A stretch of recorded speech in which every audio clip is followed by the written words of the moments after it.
Alors, comment sortir du salariat déguisé en 2026 quand on est freelance dans la tech ou dans l'industrie expérimentée? Alors, c'est de ce dont on va parler aujourd'hui dans cet atelier qui va durer je sais pas combien de temps, qui va être assez long, je pense, et qui va être plutôt dense. Donc, prenez un petit café justement pour pouvoir tenir jusqu'au bout. Donc, cet atelier, il est applicable pour des profils dits fractional, c'est-à-dire des freelances qui ont un niveau de responsabilité de type CTO, DSI, Head of, RSSI, etc. On appelle ça aussi des profils à temps partagé ou des profils as a service, hein. Donc des gens qui sont déjà en fait dans ce mode de fonctionnement, ou des profils expérimentés qui bossent de façon assez classique sur du freelancing en régie à travers un intermédiaire, qui sont expérimentés et qui veulent justement passer sur ce profil de type fractional. Alors avant de parler de comment sortir du salarié déguisé avec la méthodologie fractional, il faut comprendre d'où ça vient. Pourquoi est-ce qu'on a besoin aujourd'hui de passer sur du fractional quand on est expérimenté? En 2026, le marché freelance dans la tech ou dans l'industrie, il fonctionne de la façon suivante, et vous êtes sûrement dans cette situation. C'est-à-dire que vous avez sûrement une mission longue pour un client unique à travers un intermédiaire de type ESN ou petit cabinet. Vous êtes sûrement payé au TJM sur des tâches qui sont principalement d'exécution et des tâches qui ont été cadrées sans vous, hein. Avant même que vous arriviez, vous aviez une fiche de mission, vous a tout donné, boum, il n'y a plus qu'à exécuter. Souvent, ces tâches ont un impact qui est plutôt limité, hein, parce que on fait de la sous-traitance, donc on essaie de limiter euh, justement le scope de responsabilité et d'impact que ça va avoir, et avec des conditions de présentiel et de remote qui sont définies par le client. C'est pas le freelance qui décide comme il veut. S'il veut venir 2 jours sur site et puis le reste il le fait chez lui, c'est pas à lui de décider, c'est au client qui le fait. Bon. Alors ça, c'est sûrement la situation dans laquelle vous êtes aujourd'hui. Si vous êtes freelance dans la tech ou dans l'expert ou dans l'industrie, parce que c'est ce qui arrive à la plupart des gens. Aujourd'hui, quand on est expérimenté, on rencontre trois types d'obstacles avec ce genre de mission. Le premier type d'obstacle, c'est qu'on a l'impression qu'on évolue sur du salarié déguisé. Et c'est pas ce qu'on voulait quand on s'est lancé en fait en freelance. On a l'impression qu'on fait plus ou moins la même chose que ce qu'on faisait quand on était en salariat, mieux payé, hein, parce que c'est vrai que c'est mieux payé quand on est freelance, mais en fait c'est plus ou moins la même chose. On a l'impression aussi d'être une ressource interchangeable. On peut se passer de nous, que c'est compliqué de valoriser sa seniorité, de se différencier, etc., etc. Ça, c'est vraiment des obstacles que rencontre la plus grosse partie des freelance tech industries qui sont expérimentés. Et surtout, quand on a pas mal d'expérience, quand on a pas mal de vécu en particulier sur du management technique, sur du management pur et dur, justement humain, ce qu'on veut en freelance, c'est pas faire le même type de tâches que ce qu'on donnait à nos prestats à l'époque, hein. On aimerait justement quelque chose de plus haut niveau. Et justement, qu'est-ce que veulent aujourd'hui ces freelance tech et industries qui sont expérimentés? Ils aimeraient avoir, dans l'absolu, plusieurs clients, et pas un seul. Ils aimeraient avoir des missions avec un début et une fin, pas des missions où on commence sur une fiche de mission initialement, et au fur et à mesure de la mission, on commence à vous donner un peu tout et n'importe quoi, et à la fin, en gros, vous servez le café, hein, sans vouloir être méchant. Euh, où vous allez être payé à l'impact et pas seulement au temps passé, parce que quand on a de l'expérience, c'est beaucoup mieux de valoriser son expertise et être payé à l'impact plutôt qu'être payé au temps passé sur des enjeux qui sont stratégiques pour l'entreprise et pas seulement des choses d'exécution avec un impact clairement visible qui va nous valoriser et en effet, enfin, pardon, avec des conditions d'exécution de la mission qui va être décidée par vous et pas par le client. Hein. Aujourd'hui, là, tout ça, ce que veulent ces freelance tech industrie expérimentés, en tout cas la plupart d'entre eux, c'est pas quelque chose que vous pouvez avoir avec le modèle classique du freelancing tech industrie. Plusieurs clients, ça peut potentiellement se faire, mais bon, ça dépend un peu votre spécialité. Si vous avez beaucoup de réunions, en général, c'est quand même un peu grillé. Et surtout, c'est vrai qu'un freelance, normalement, il n'est pas censé être dépendant d'un seul client, mais relisez votre contrat que vous avez avec votre ESN. Souvent, on va un peu vous embêter. Vous devez être là à temps plein, etc., etc. Mais en tout cas, le reste, en général, avec le modèle classique du freelancing, c'est pas possible de l'avoir. Alors, la solution qui fonctionne bien, qui est un paradis qui existe déjà depuis pas mal de temps au UK et qui commence à arriver au fur et à mesure en France et qui va prendre de l'ampleur, c'est le modèle fractional. Le modèle fractional, c'est un modèle qui s'applique bien à des profils expérimentés. Et pour moi, le but de ce modèle, c'est de redonner au consulting senior ses lettres de noblesse et pas être à travers un intermédiaire à faire des tâches d'exécution. Le but du fractional, et j'ai une vidéo qui en parle en plus grand détail, je pourrais vous la donner si vous me le demandez, c'est de vendre ses prestations sans passer par des intermédiaires avant que la solution soit formalisée pour peser dessus, hein, parce que quand on est expert dans un domaine, on veut peser sur la solution pour éviter que ce soit n'importe quoi derrière. sur des enjeux qui sont stratégiques pour l'entreprise et qui vont donc nous valoriser. Et enfin, en choisissant les conditions d'exécution de notre mission, en tout cas de la prestation que l'on va vendre, parce que c'est nous-mêmes qui allons proposer ces conditions d'exécution. Voilà. Donc ce modèle fractional, il repose sur 4 piliers. Ces 4 piliers, c'est les piliers que j'enseigne et que j'implémente avec les freelances expérimentés que j'accompagne pour les aider à implémenter le modèle fractional. Le premier pilier du modèle fractional, c'est la mise en place, pas d'une offre unique qu'on va vendre à nos clients, mais d'une constellation d'offres. Okay, c'est une constellation d'offres avec un framework que j'ai mis en place qui s'appelle APCA. Okay. Cette constellation d'offres APCA, le APCA, ça veut dire quoi? Ça veut dire audit, partiel, complet, advisory. Okay, c'est un ensemble d'offres modulaires qui va venir tacler un même problème chez votre client, mais suivant sa progression. Où est-ce qu'il en est? Souvent, chez des clients, on va rentrer avec une offre d'audit qu'on va vendre au forfait.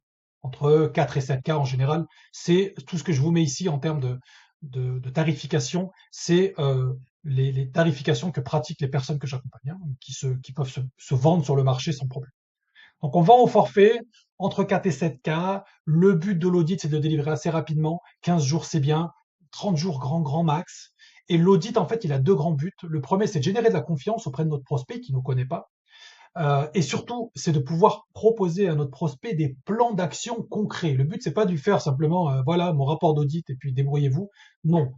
Il faut lui montrer le next step à notre prospect pour savoir où est-ce qu'il peut aller derrière. Et ce next step, ces plans d'action, on peut les vendre soit à temps partiel, soit à temps complet. Okay. Dans la méthodologie APCA que j'ai mis en place, le temps partiel, on le vend à l'abonnement. En général, entre 3 et 7, 8 cas par mois. Okay. Vous savez, le fameux ça coûte cher d'avoir un CTO à temps plein, prenez un CTO à temps partiel, ça coûte moins cher. C'est le but, hein, c'est la mentalité. Vous pouvez aussi vendre à temps complet si vraiment vous voulez bosser exclusivement pour ce client parce qu'il y a beaucoup de boulot et vous ne pourrez pas vous concentrer sur 50 000 clients. Les prestats à temps complet dans la constellation d'offres APCA, on vend ça au forfait ou en régie. Tout est possible, ça va dépendre du contexte du client. Ne vendez pas toujours au forfait, hein. Le forfait, bon, si vous ne savez pas, c'est la vente au résultat. Des fois, selon le contexte du client, la vente au forfait, c'est un peu casse-gueule. Il ne faut pas forcément se précipiter tout de suite sur la vente au forfait. Peut-être mieux passer en régie. La vente au forfait en termes de prix, tout est possible. On peut faire des petits forfaits à 10K, 15K, 20K, 30K. On peut monter beaucoup plus gros. Quand on monte gros, il faut bien penser à tout ce qui est jalonnement de paiement, etc. Et enfin, tout ce qui est régie, euh, les TJM auxquels on peut prétendre, mais ça, il faut bien les vendre d'une certaine façon. On verra ça à la fin de la vidéo. Là, leur régie, ça peut monter à 800, 900, 1000, 1100, 1200, 1300, voire plus. Okay, sans aucun problème. Et en plus, on va pas vous comparer à ce qui se fait sur le marché. Ça va dépendre de votre façon de vendre et votre positionnement. On va regarder ça tout de suite. Et enfin, une fois qu'on a fait la transfo chez notre client, on va pouvoir vendre une prestation d'advisory. La prestation d'advisory, c'est une fois qu'on a fait la grosse transfo, on s'est quand même beaucoup impliqué chez le client. On sait sur la problématique que l'on a résolue ce qu'il y a à l'intérieur. Donc on peut vendre une prestation d'advisory qu'on vend à l'abonnement dans le cadre du APCA. En général, entre 1K et 4K par mois, ça dépend ce qu'on met dedans. Et donc, le but à terme, justement, quand on est fractional, ça va être d'avoir un pipeline de clients où, pour certains d'entre eux, on est en train de faire un audit, pour d'autres, on est en train de faire de la prestat à temps partiel, et pour d'autres, on est en train de faire des prestats d'advisory. Voilà. Ou alors, peut-être un audit, un complet, et puis quelques prestats en advisory. C'est ça le but. Donc, ça n'a rien à voir avec le freelancing classique, en tout cas à travers des intermédiaires tel qu'on le vit aujourd'hui. Voilà. Pour les constellations d'offres, hein, on va bosser derrière le positionnement. Rappelez-vous, nous, on va vendre nos offres de services en direct à des boîtes où c'est possible de le faire, souvent des startups, des PME et puis certaines ETI. Une offre de service, c'est quoi? C'est très simple. On va faire passer un prospect d'un état A à un état B, tout simplement. Ce qui sépare l'état A de l'état B de notre prospect, c'est le problème qu'il a. Hein. Et nous, notre offre de service, c'est comment résoudre ce problème, tout simplement. C'est comme ça qu'il faut le prendre. Et la constellation d'offres, on l'a développée pour s'adapter où est-ce qu'en est le prospect. Si c'est même pas où il va notre prospect, s'il est conscient qu'il y a un souci, mais il sait pas ce qui est possible et tout, on va lui vendre de l'audit pour lui donner de la visibilité, pour qu'il sache où est-ce qu'il peut aller. Si votre prospect, il est déjà plus ou moins au fait de ce qu'il peut faire ou pas, là, on peut partir directement avec lui sur du partiel ou du complet. Hein. L'advisory, bon, je vous conseille de le vendre à la suite de ces prestats ici. Vendre de l'advisory en entrée, c'est quand même pas évident. tout cas, moi, je l'ai pas fait forcément. Donc, c'est peut-être possible, mais je l'ai jamais fait. Ça, c'est le pilier numéro 1, notre constellation d'offres. Ça, c'est pour les fractionnels. Ensuite, pilier numéro 2, là, on rentre sur les stratégies d'acquisition client. On va prospecter en profondeur. Ok. Quand je dis en profondeur, c'est pas prospecter 1 milliard de personnes, n'importe comment, c'est n'importe quoi. Pourquoi? Pour une raison très simple. C'est que les personnes, les boîtes que vous allez prospecter, elles ont ce qu'on appelle en business une lifetime value qui est élevée. C'est-à-dire que vous allez pouvoir rentrer sur un audit où vous allez déjà facturer entre 4 et 7K, mais ensuite en partiel, vous allez pouvoir vendre une ou plusieurs prestats sur plusieurs dizaines de milliers d'euros, plus de l'advisory. Donc, on se retrouve quand même avec des clients, on va pouvoir vendre sûrement sur plusieurs années 100, 200, 300, 400K, assez facilement. Donc, ça sert à rien de se précipiter sur 1 milliard de clients parallèles, mais on va prospecter proprement, de façon qualitative. Hein, et on va prospecter en profondeur, c'est-à-dire qu'on va passer du temps sur chacun des prospects. La deuxième chose, et j'en parle très rapidement ici, c'est que si on prospecte en profondeur, qu'on a un bon positionnement, etc., on va créer des éléments de différenciation très forts au fur et à mesure du temps. Donc, on va passer du temps sur cette prospection, on le verra derrière. Prospection en profondeur, c'est trois axes en particulier. C'est un énorme travail de qualification en amont de nos prospects. On ne va pas envoyer des messages à n'importe qui. On va faire un gros travail et quand on prospectera les gens, on saura pourquoi. Et les messages vont sortir tout seuls d'ailleurs. On verra d'ailleurs ce que c'est que ce travail de qualification en amont, qui va un peu à l'encontre de ce qu'on a l'habitude de voir chez les freelances qui font très peu de travail sur ça. Nous, on va passer du temps dessus quand on est fractionnel. Ensuite, on va pas prospecter seulement un point d'entrée. On va en prospecter plusieurs dans la boîte. Il y a un truc, et je reparlerai derrière, quand on va prospecter dans le cadre du fractional, en profondeur, c'est-à-dire qu'on a trouvé des boîtes où on sait qu'on va pouvoir les aider. Si on sait qu'on va pouvoir les aider parce qu'il y a des éléments externes qu'on est allé chercher qui prouvent qu'on ne va pas lâcher ce prospect. On va passer par, je sais pas, on va commencer à prospecter je sais pas, le CTO. Le CTO répond pas. On va passer en dessous, on va passer au-dessus, on les lâche pas. Tant qu'ils nous disent pas, laissez-moi tranquille, on les lâche pas. Pourquoi? Parce qu'on sait qu'on peut les aider, parce qu'on va faire les choses proprement. Donc, tant qu'ils nous disent pas, laissez-moi tranquille, on ne les lâche pas. Toujours de façon professionnelle, bien sûr. Hein. On n'est pas des animaux. Et enfin, des relances qui sont systématiques et des relances qui vont être bien calibrées. On va regarder ça aussi. Voilà. Donc, pilier 1, constellation d'offres à PCA. Pilier 2, prospection en profondeur. Vous remarquez quand même que on est sur des profils fractionnels, donc des profils expérimentés. Donc, on se dit bien que tout ce que je vous montre là, constellation d'offres, prospection, ça c'est du business, c'est du commercial, hein, c'est du marketing. Hein. Vous, là où vous êtes bon en base, c'est sur vos aspects techniques, managériaux, etc., etc. Mais tout ce qui est technique, managériaux, etc., le niveau de compétence que vous avez, le but c'est pas d'avoir un niveau commercial complètement dégueulasse qui viendra bousiller votre valeur technique. Le but, c'est d'avoir une approche commerciale qui soit aussi de qualité. Et donc là, c'est ce qu'on apprend à faire. Le pilier numéro 3, donc c'est la deuxième stratégie client, c'est qu'on va faire la création de contenu sur LinkedIn B2B. B2B. Je le répète une troisième fois, B2B. Donc très très différent de ce que vous avez l'habitude de voir sur LinkedIn. Le seul but de la création de contenu B2B, c'est de rassurer nos clients avant de les prospecter. Ne vous attendez pas à ce que vous ayez des prospects qui viennent vous voir spontanément. S'ils viennent, tant mieux. Mais ne vous attendez pas à ça. La plupart d'entre eux vont regarder vos posts, ils vont les trouver intéressants, ils vont rien en faire. Okay. Donc nous, on va juste créer du contenu pour les rassurer, pour ensuite les prospecter pour qu'ils nous répondent plus facilement, tout simplement. Et pour créer ce contenu B2B, on va utiliser un élément de différenciation majeur que vous avez par rapport au reste du marché, c'est que vous avez de l'expérience, vous avez du vécu professionnel. Hein. Donc une barrière à l'entrée qui est élevée. Donc, on va créer des posts autour de ces anecdotes professionnelles que vous avez.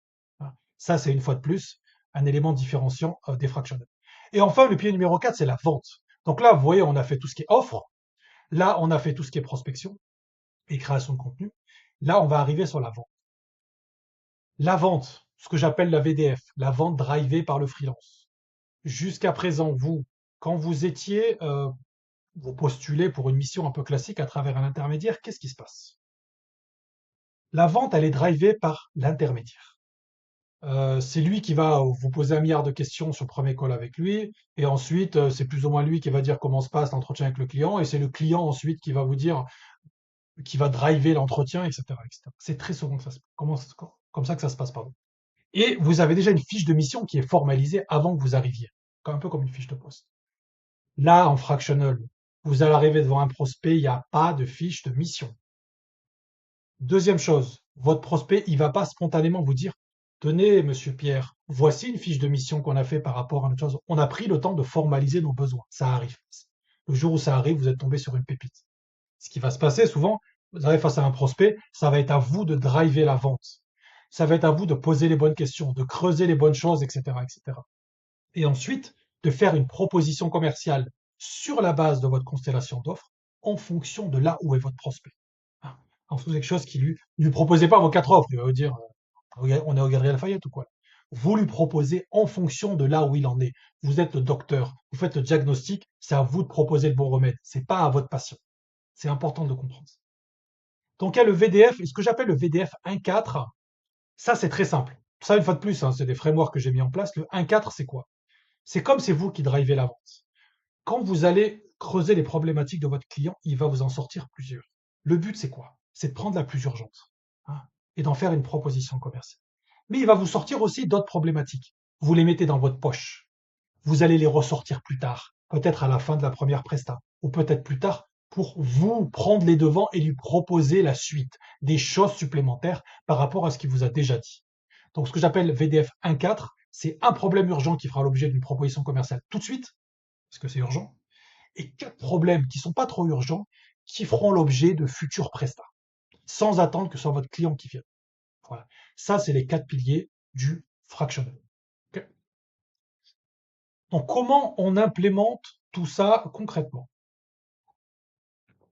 Je prends mon petit café. Alors, la première chose à faire, c'est de déterminer son positionnement, sa proposition de valeur, hein, et puis sa constellation d'offres APCA. Okay.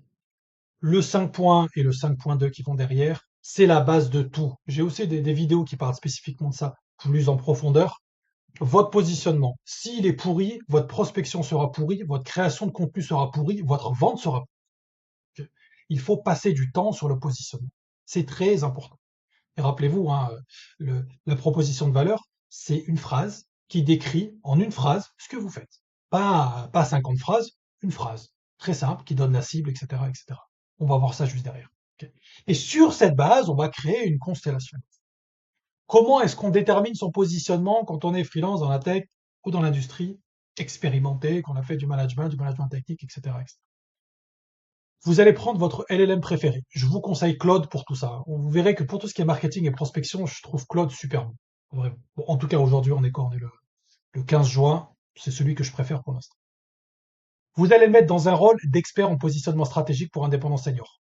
Vous mettez entre parenthèses manager de transition, expert technique, chef de projet senior. Vous le mettez dans ce rôle. Vous allez, dans le prompt, lui demander les 5 problèmes urgents, coûteux et importants que rencontrent start-up, PME et ETI que vous pourriez résoudre en fonction de votre expérience. C'est ça. Et vous demandez de classer ces problèmes en fonction de leur valeur perçue par le marché, pardon, et votre légitimité à le résoudre. Et vous lui donnez en input, c'est bien qu'il travaille, votre CV et votre profil LinkedIn. Profil LinkedIn, bon, le plus simple, hein, ça dépend un peu des LLM, mais le plus simple, c'est de faire un export PDF de votre profil LinkedIn. Cliquez bien partout sur les voir plus sur votre profil pour bien avoir le profil en entier. Et vous lui donnez votre CV et votre profil LinkedIn. Okay. Donc il est très simple, le prompt, il n'y a rien de compliqué. Il va vous sortir un énorme laïus, plusieurs problèmes, et dont les 5 problèmes pour le coup qu'il va classer. Okay. Ces problèmes, vous choisissez le problème le plus douloureux, okay, celui qu'il a placé en numéro 1.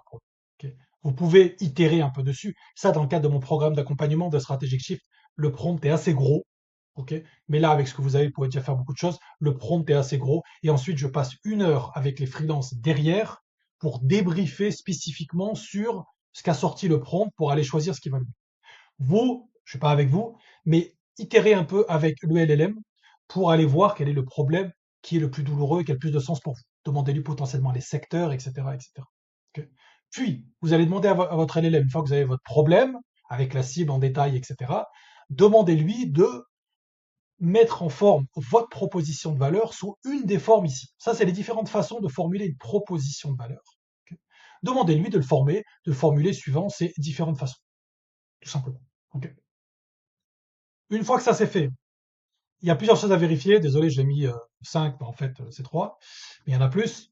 Quand vous avez votre proposition de valeur, une fois de plus, j'ai une vidéo qui est dessus, je pourrais vous la donner si vous voulez. C'est une vidéo où je passe en revue une vingtaine de propositions de valeur que j'ai trouvées sur LinkedIn de personnes dans la tech, et je dis ce qui est bien et ce qui est moins bien. Si vous en avez besoin, vous le dites et puis je vous envoie tout ça.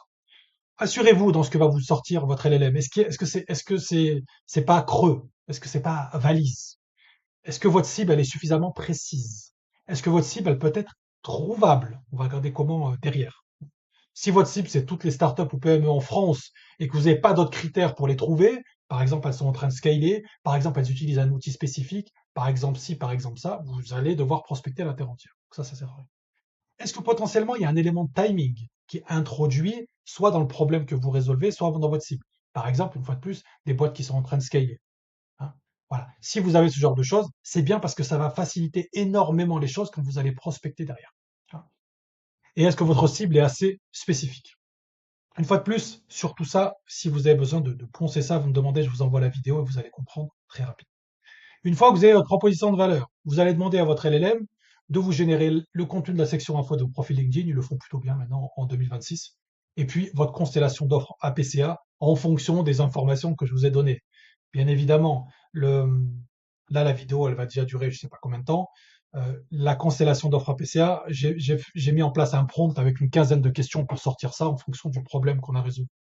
Dans ce prompt, on va notamment regarder, on va notamment demander à l'utilisateur de donner le problème que résout son offre, la cible avec le plus de précision possible, comment la cible s'y prend pour résoudre ce genre de problème, pourquoi elle utilise ce genre de choses, qu'est-ce qui manque à cette solution pour vraiment résoudre le problème, à quel point c'est douloureux, c'est-à-dire si le problème perdure dans 6 mois, 1 an, c'est quoi les impacts pour la cible, les impacts négatifs, les impacts positifs, qu'est-ce qui empêche la cible aujourd'hui de résoudre son problème, qu'est-ce qui la bloque, etc., etc.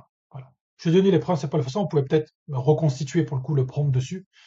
Le prompt de constellation d'offres APCA, il fait une quinzaine de questions. Il doit faire 3 ou 4 pages de mémoire. Voilà.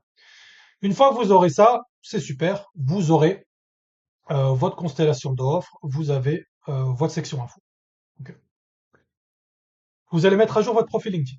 Okay. Votre constellation d'offres. Donc là, je prends Rudy parce que je le prendrai pour un exemple qui est juste derrière.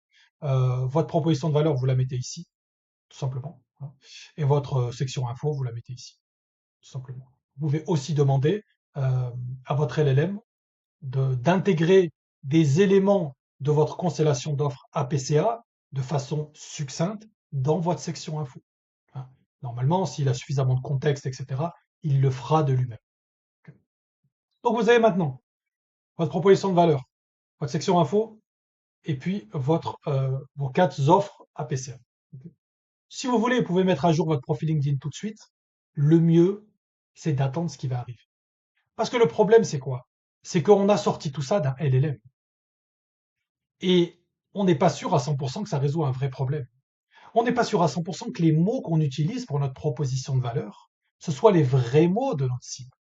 Donc ce qu'on va devoir faire, avant de rentrer en prospection officielle, c'est valider que le problème que l'on résout dans le cadre de notre offre et de notre constellation d'offres est un vrai problème. Et ça, on va le faire en allant valider notre positionnement, notre proposition de valeur et notre constellation d'offres. Et donc, on va aller discuter avec des gens de notre cible. Si vos gens, c'est des DG de PME, on va échanger avec des DG de PME du secteur agroalimentaire ou peu importe. Si votre cible, c'est des boîtes de la fintech qui sont en train de scaler depuis 1 an et vous avez interviewé des CTO, c'est ce genre de personnes qu'on va interviewer. Il faut aller leur parler, c'est très important. Okay. Ce qu'on appelle des interviews persona. Ça fait longtemps que je le fais avec les personnes que j'accompagne, ça fonctionne bien. On peut toujours se dire, mais pourquoi on vous accorderait du temps? Ça fonctionne. Est-ce que tout le monde va répondre? Non, mais ça fonctionne. Pour maximiser nos chances, on va interviewer des gens de notre cible, de notre réseau de niveau 1 et 2. À travers ce que j'appelle l'ARP, donc l'activation de notre réseau en profondeur. Je répète, en profondeur. La grosse problématique de la plupart des freelances, c'est qu'ils ont un réseau, ils ne l'activent pas en profondeur, ils restent en surface. Donc nous, on va aller pour faire des interviews persona et trouver des gens de notre cible dessus. L'interview persona sert à 2 choses. À valider son positionnement et son offre, hein. Bien sûr, c'est le but principal. Mais en fait, aussi aller chercher ses premières opportunités en fractional. Pourquoi? Parce que l'interview persona, en fait, c'est de la vente déguisée. On prospecte, mais pas pour vendre. On va leur demander leur point de vue, je vous explique derrière. Pendant l'interview persona, on va aller creuser leurs problématiques. C'est exactement ce qu'on fait quand on vend, quand on fait un vrai premier call commercial. On creuse les problématiques. Et donc, très souvent, parmi les personnes que j'accompagne, il y a des opportunités qui se déclenchent dès cette phase d'interview persona. Donc, surtout à pas négliger. Il y a 4 personnes que vous allez devoir contacter dans votre réseau de niveau. Okay. Premièrement, ici, la catégorie que vous allez devoir contacter en priorité votre cible. Par exemple, des CTO de boîtes dans la fintech qui sont en train de scaler. Hein. Contactez-les en priorité. C'est possible que vous, dans votre réseau, vous n'ayez personne qui fait ça. C'est possible. Mais c'est pas un souci. Regardez en priorité si vous avez ça. Okay. En particulier dans vos anciens clients, etc., etc. Je vais vous montrer juste derrière, en utilisant Sales Navigator, qui est une des versions payantes de LinkedIn, comment faire ce travail. Okay. Une fois que vous avez essoré ça et faites ce travail sérieusement de A à Z, n'allez pas chercher des gens que vous connaissez. Vous allez passer sur la catégorie 2. C'est des personnes qui sont en contact avec votre cible. Peut-être des gens qui bossent dans votre cible. Si on reprend là les fintechs qui sont en train de scaler, c'est peut-être, je sais pas moi, des lead tech qui sont dedans, des tech leads, pardon, ça peut être des développeurs, ça peut être peu importe, des chefs de projet, ça peut être peu. Dans les personnes qui sont en contact avec votre cible, le but c'est quoi? Vous allez rencontrer 2 types de personnes. Vous allez rencontrer des gens qui sont en contact avec votre cible. Ça peut être des sous-traitants, des fournisseurs, des gens qui bossent chez votre cible, etc. Et qui connaissent très bien votre cible, qui connaissent très bien leurs problématiques. Donc, interviewez ces personnes, parce qu'elles connaissent leurs problématiques. Dans la majorité des cas, elles connaîtront pas très bien leurs problématiques. Donc, à ces personnes, vous allez demander une mise en relation, une introduction auprès de votre cible. Si c'est un chef de projet, etc., et que vous cherchez des CTO, demandez une mise en relation, okay, auprès du CTO. Si c'est un sous-traitant et qui peut vous mettre en contact avec le CTO de son client, demandez une mise en relation. Mais si la personne connaît bien le marché, interviewez-la en mode interview persona, tel qu'on le verra derrière. Okay. Catégorie 3, des gens qui sont pas du tout dans votre cible, mais dont vous savez qu'elles ont un gros réseau. Il y a des gens, ils ont des énormes réseaux, ils connaissent tout le monde. Okay.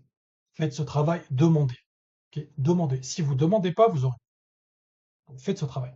Et la catégorie numéro 4, c'est des personnes qui occupaient la cible, enfin la position dans la cible, mais qui ne fait plus ça maintenant. Elles aussi, vous pouvez les contacter.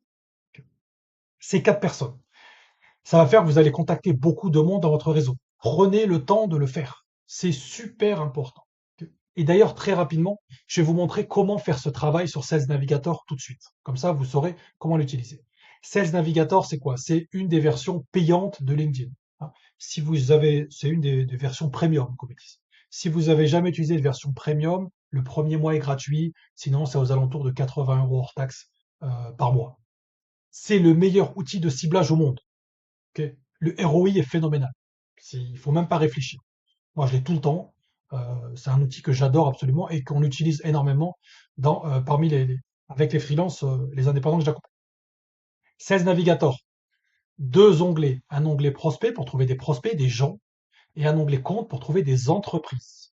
Et je vais vous passer en revue très rapidement les filtres qui sont intéressants. Okay. Effectif de l'entreprise. On va chercher ici des startups, des PME, des ETI. On va venir chercher justement, taper par exemple 1150, 51, 200, etc. pour avoir l'effectif qui nous intéresse. Okay. Bon, tout ça, en général, on s'en fout un peu, c'est pas intéressant. Fonction, c'est pas très précis parce que ça se base sur un algo qu'il y a derrière. J'aime pas beaucoup. Intitulé de poste actuel. Intitulé de poste actuel, c'est l'intitulé de poste actuel, on l'utilise tout le temps celui-là. Si vous cherchez des DSI, vous tapez DSI, tout simplement. Okay.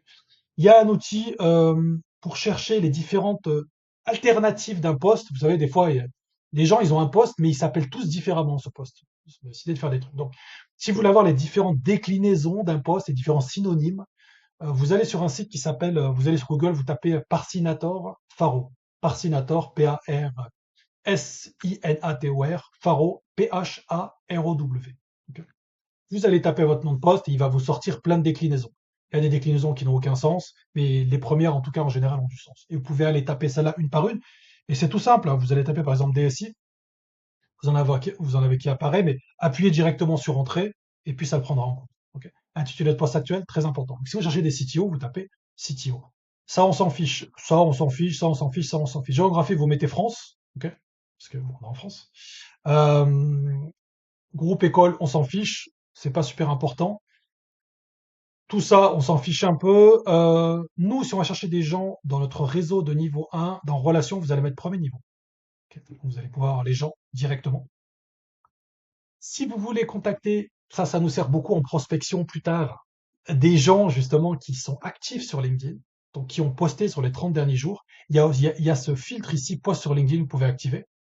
C'est bien en général parce qu'on verra plus tard, si c'est des gens qui postent, les personnes sont plutôt actives, il y a de grandes chances qu'elles ont écrit elles-mêmes leur post, parce que ça peut être aussi des republications, elles-mêmes leur post, et quand on les prospecte, on a un prétexte de contact en rebondissant sur leur dernier post.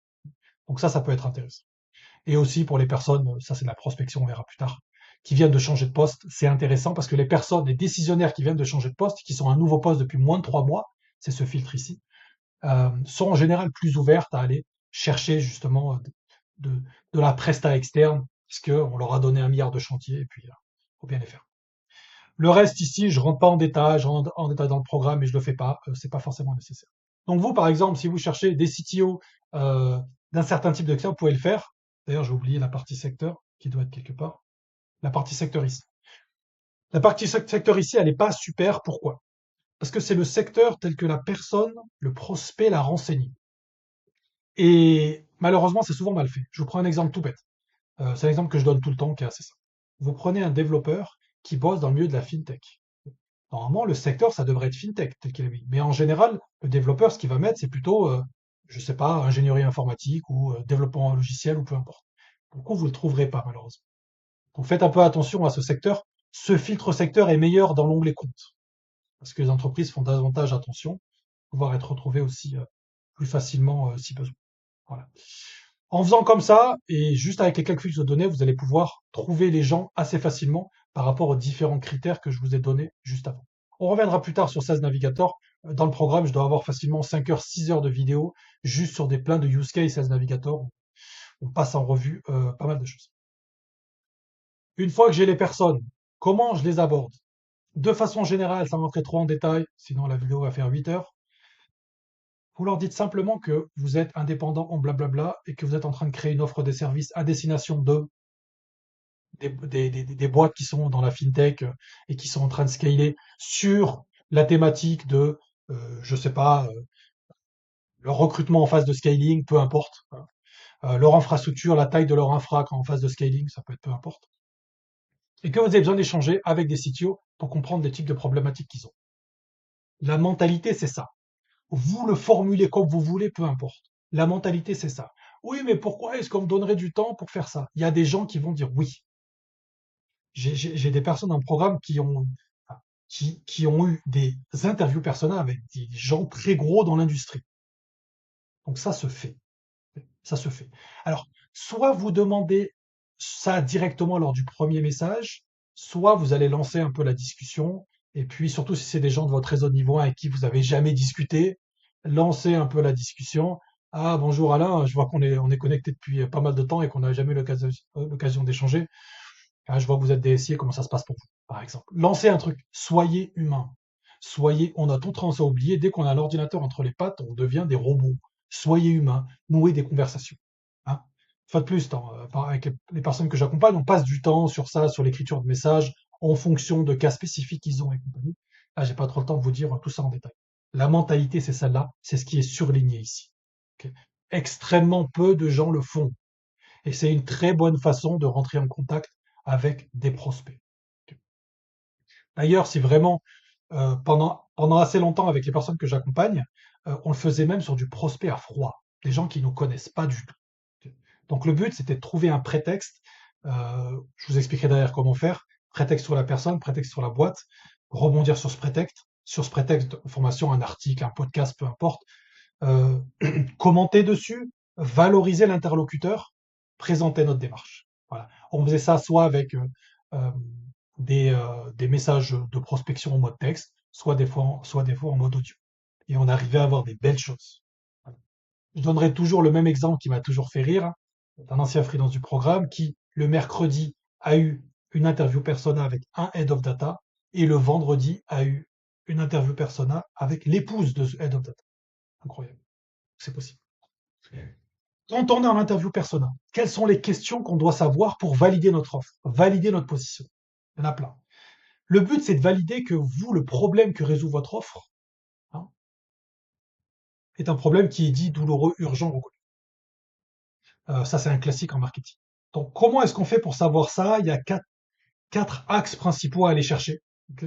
Les quatre axes, c'est, j'en ai parlé juste avant. Euh, donc, comment est-ce qu'on appelle le problème? Quelles sont les solutions que qu'utilise votre prospect pour tenter de résoudre le problème?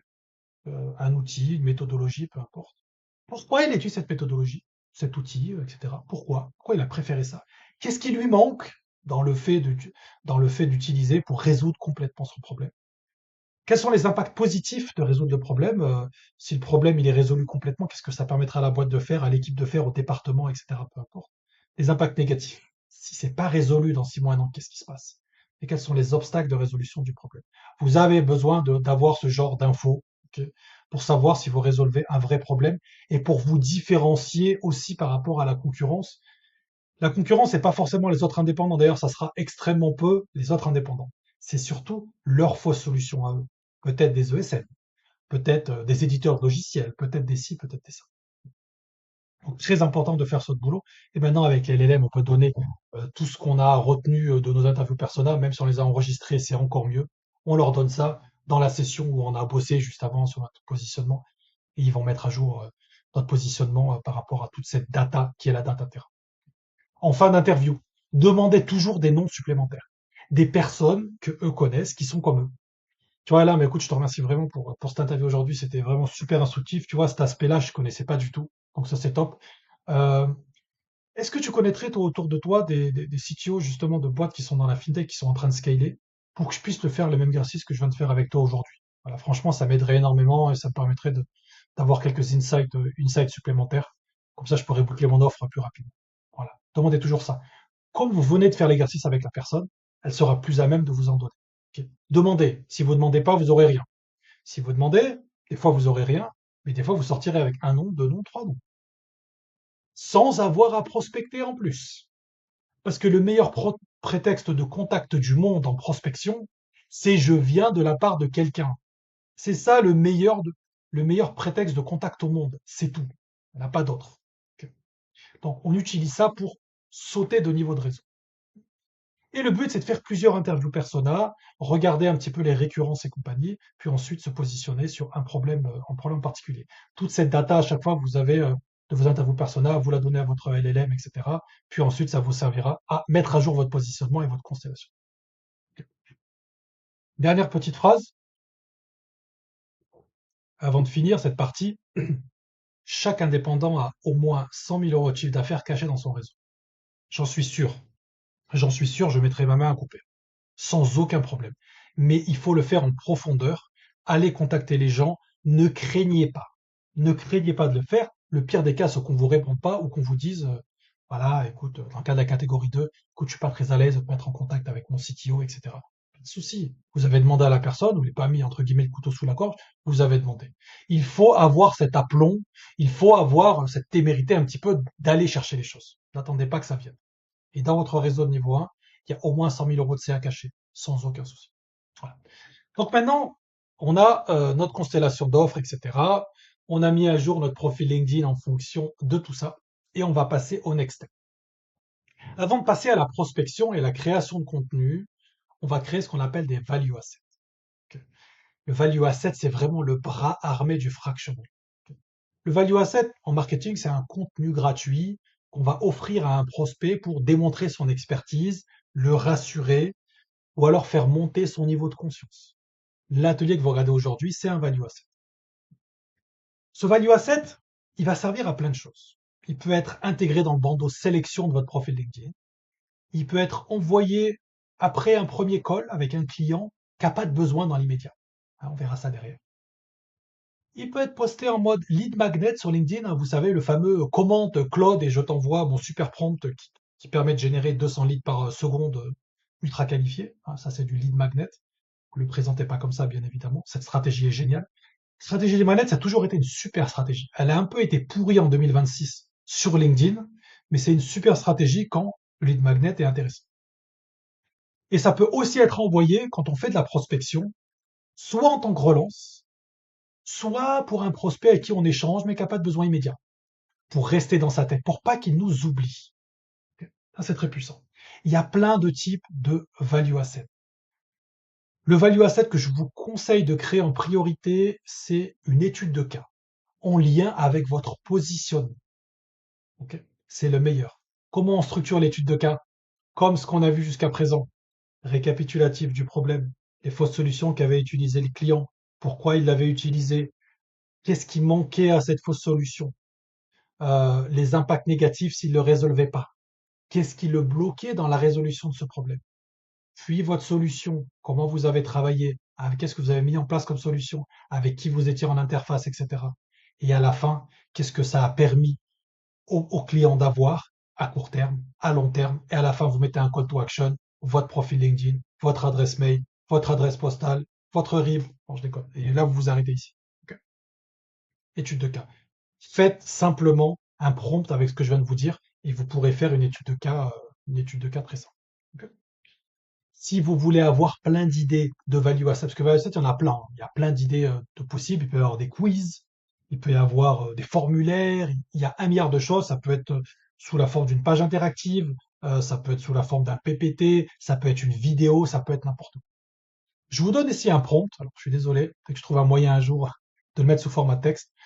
Un prompt qui vous permettra de générer des value assets. Okay, en fonction de votre section info, de votre positionnement, etc., etc. C'est un prompt qui donne de très bons résultats. Appliquez-le et ça vous donnera plein d'infos. Et d'ailleurs, si vous voulez vraiment comprendre en profondeur à quoi sert un value asset et les choses sur lesquelles faire attention, regardez en détail le prompt. J'explique les choses qui sont importantes. Le value asset, ce qui est important, pour éviter d'avoir des trucs dégueulasses comme ce qu'on voit sur LinkedIn malheureusement, la vérité c'est que votre value asset devrait pouvoir être vendu. S'il n'est pas pouvoir être vendu, c'est que vous avez un truc pourri. Okay. Et être vendu, ça dépend des années, hein, au fur et à mesure du temps. Hein. Faire une étude de marché en détail, je sais pas, ou une concaténation d'informations avec une analyse en 2020, ça avait du sens. Hein. Ça avait du sens. En 2010, ça avait du sens en termes de value asset. Parce que ça prenait du temps, il fallait qu'on le fasse à la main, qu'on réfléchisse et tout. Ça ne vaut plus rien en 2026. Hein. Vous donnez ça à n'importe quel élève, il vous fait un truc, des graphiques, une vidéo, un jeu vidéo, ça part direct. Donc, la meilleure façon, c'est de faire un value asset incarné sur votre expérience, etc. Donc, l'étude de cas fonctionne très bien. Voilà. Donc, je vous conseille dans un premier temps par faire un value asset qui va surtout nous servir au début à être intégré dans le bandeau sélection de votre profil LinkedIn. Okay. On va l'utiliser aussi en prospection pour des relances ou pour un prospect qui n'a pas de besoin immédiat. Okay. On peut aussi l'utiliser si vous avez des calls avec des prospects, s'ils ne sont pas encore prêts, vous le balancez. L'aspect lead magnet, vous pouvez, mais je vous conseille pas pour l'instant. Une fois qu'on a créé nos lead magnets, on va se lancer sur la création de contenu sur LinkedIn. Création de contenu B2B une fois de plus. Le seul but de la création de contenu B2B sur LinkedIn, on en a parlé juste avant, c'est de créer de la réassurance. C'est tout. Okay. Vous allez créer deux types de posts. Ces deux types de posts vont mettre en valeur vos particularités, c'est-à-dire votre niveau d'expérience. La grosse problématique aujourd'hui sur LinkedIn, mais ça commence à s'équilibrer et ça c'est super, c'est que souvent les gens qui ont beaucoup d'expérience, ils osent pas poster. Ils se disent ouais mais j'ai pas envie de ressembler à tel clown, qu'est-ce que je vais dire? Ce que je vais dire c'est nul alors que c'est complètement faux. Donc le premier type de post que vous allez créer, c'est prenez vos anecdotes pro, faites des posts dessus. La vérité c'est qu'on s'en fiche à quoi ça ressemble au début. Il y a plein maintenant de... Alors le meilleur aujourd'hui pour l'écriture de posts, Claude et Gemini sont très bien. ChatGPT est éclaté. Quoique la dernière version, là, je crois que c'est la 5.5 là, qui est sortie, je sais pas à quoi elle ressemble. Claude est très bon pour l'écriture conversationnelle et Gemini est pas mal du tout. Donc à la rigueur, travaillez avec votre LLM, mais partez sur vos anecdotes pro perso. Et puis balancez ça. Faites que des posts dessus au début. Vous prenez pas la tête. Pas besoin de réinventer la roue. Vous avez toute la matière pour travailler. Faites simplement ça. Et il y a un type de post que vous pouvez faire qui est vachement bien aussi. C'est faire des liens entre l'actualité et votre expertise. Sur le LM que vous utilisiez, ou qui a tout le contexte sur votre positionnement et compagnie, bah, dites-lui, va me chercher des articles récents qui parlent de ça et sur lequel je pourrais faire un post LinkedIn. Il va vous trouver des trucs, introduction en bourse, nouvelle faille de cyber, peu importe.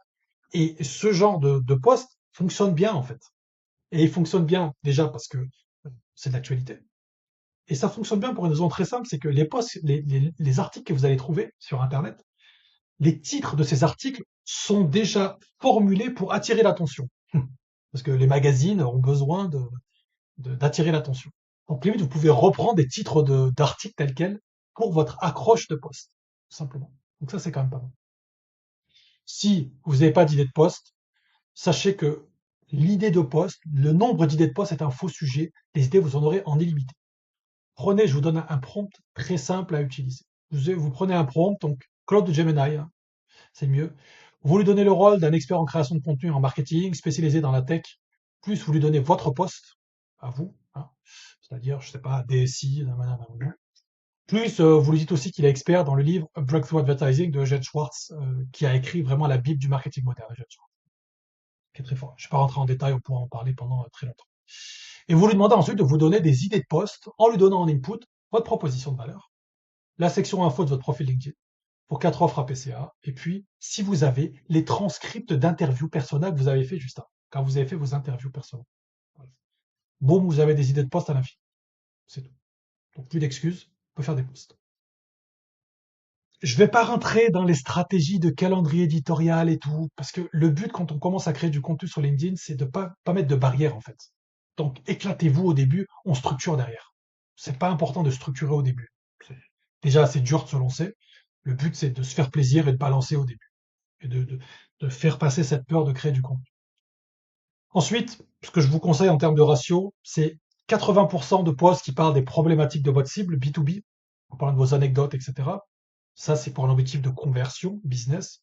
Et 20% de posts un peu plus généralistes sur votre thématique, qui vont attirer plus de monde pour faire ce qu'on appelle du reach, hein, de la découvrabilité, simplement pour qu'on vous découvre un peu davantage. Ne faites pas l'inverse. Hein. Si vous faites 20% de posts des problématiques et 80% généralistes pour attirer du monde, vous allez être un super influenceur, vous allez faire zéro business. C'est pas ce qu'on veut. Donc ça, c'était très rapidement sur le contenu, sur la création de contenu B2B. On pourra en parler des heures et des heures, bien évidemment. Prospection. Alors ça, c'est ce qui fait peur à tout. Donc la prospection en profondeur. 4 axes. Dans un premier temps, faire sa liste de prospects. On va passer du temps dessus. C'est super important, ce qu'on appelle la qualification. On passe du temps dessus.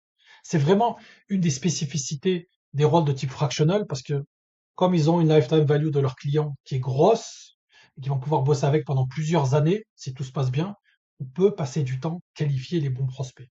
Hein. Et ce qui est important, avant que je passe à la suite, plus on qualifie nos prospects, plus ces prospects auront du sens pour nous, plus on aura envie de les prospecter. Et plus, quand on a envie de prospecter quelqu'un, ça sort tout seul. Ça sort, les mots sortent tout seuls, les formulations sortent toutes seules. Mais quand on nous a imposé, bah, prospecte-lui, on ne sait pas quoi dire, etc., ça va être compliqué. Donc on va passer du temps sur la qualification. Et on va voir comment faire derrière. Ensuite, envoyer un premier message, deuxième axe. Troisième axe, donc ça très personnalisé, etc. On va voir comment faire. Faire des relances, bien évidemment. Parce que si les gens souvent ne répondent pas des premiers messages, c'est normal, c'est pas un souci. Le but, ça va être des relances. Et ensuite, et ça c'est un des axes de la prospection en profondeur, c'est qu'on va pas seulement prospecter une personne, on va changer d'interlocuteur si ça répond pas.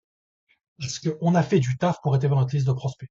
On sait qu'on peut aider la boîte. Donc on va pas les lâcher si une personne nous a pas répondu. On va passer par une autre. Le but, c'est de les avoir. Donc comment on fait sa liste de prospects?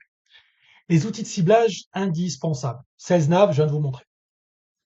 ThoughtLeads, un outil monstrueux qui est sorti en décembre de l'année dernière, 2025.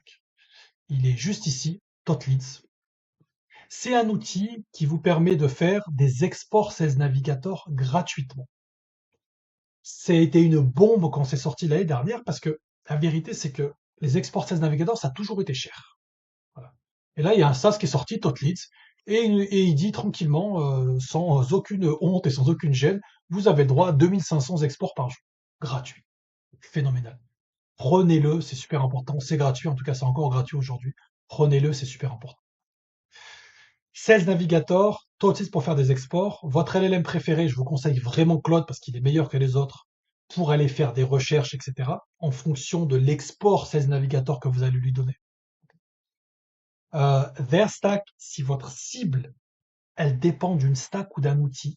Si vous voulez, par exemple, je dis n'importe quoi, hein, chercher toutes les boîtes qui utilisent Angular, Their stack vous permettra de trouver ce genre de boîte.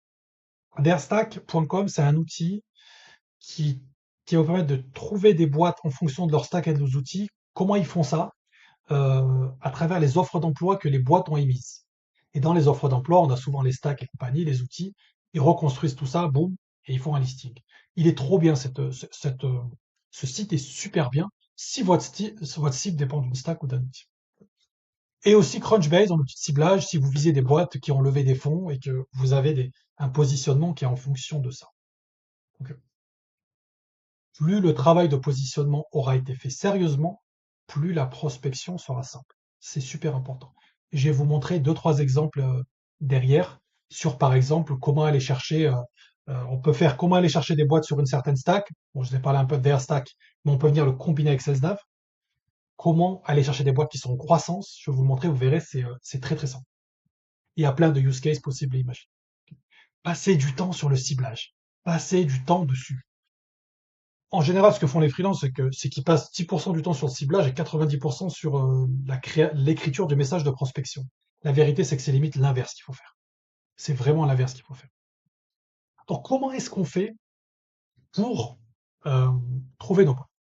Ça va dépendre énormément de votre cible. C'est pour ça que tous les prompts dégueulasses que je vois sur LinkedIn qui vous permettent de générer 250 trucs, c'est n'importe quoi. Parce que ça dépend beaucoup de votre cible, de ses spécificités. Si vous cherchez par exemple des boîtes dans la fintech qui sont en train de scaler, blablabli, on va utiliser Sales Navigator, on va utiliser ThoughtLeads et notre LLM préféré. Si on utilise des boîtes, des startups entre 11 et 50 personnes qui utilisent Angular et qui n'ont pas de CTO, je dis au pif, hein, vraiment, on utilisera plutôt SalesNav, euh, ThoughtLeads LLM, oui, plus DareStack. Et on va venir combiner les infos de DareStack avec les infos de Sales Navigator. Je vais vous expliquer comment derrière. Donc ça dépend beaucoup de ce que vous recherchez. Prenons l'exemple sur Sales. Je veux chercher des boîtes qui sont en croissance. Je vous donne tout de suite, elle est magnifique cette fonctionnalité. Je cherche des boîtes qui sont en France. Bon, je vais mettre le siège social en France. Hein, qui sont dans le secteur de, je sais pas, de la finance, par exemple. Voilà, par exemple, pas trop. Services financiers. Euh, et qui ont fait x2 en termes d'effectifs depuis l'année dernière. On a croissance des effectifs de l'entreprise ici. On va mettre des pourcentages. Donc si je veux x2, je vais faire 100%. Donc des boîtes qu'on scalé, on va dire, violemment. Il y en a 66. Alors j'ai mis en 50, c'est bien, donc c'est des boîtes qui sont peut-être passées de, on va en prendre une au pif, Spyco. Spyco, je la prends ici, hop, je vais plus bas et j'ai des petits graphes un peu sympas. Donc là, on est en quoi? On est en juin. Donc juin 2025, ils étaient 18 et là, ils sont passés à 50. Donc plus de 100%, quasiment x3. Donc ça vous permet de trouver des boîtes en croissance très facilement. Et après, ce qui est intéressant, sans rentrer non plus dans les détails pour vous donner, c'est de se dire, ouais, mais ils ont grossi sur quoi ces gens? Quels sont les postes qu'ils ont ouverts sur un an? Parce que si c'est pas des postes qui m'intéressent moi, par exemple, en tant qu'expert dans la tech et tout, on s'en fout.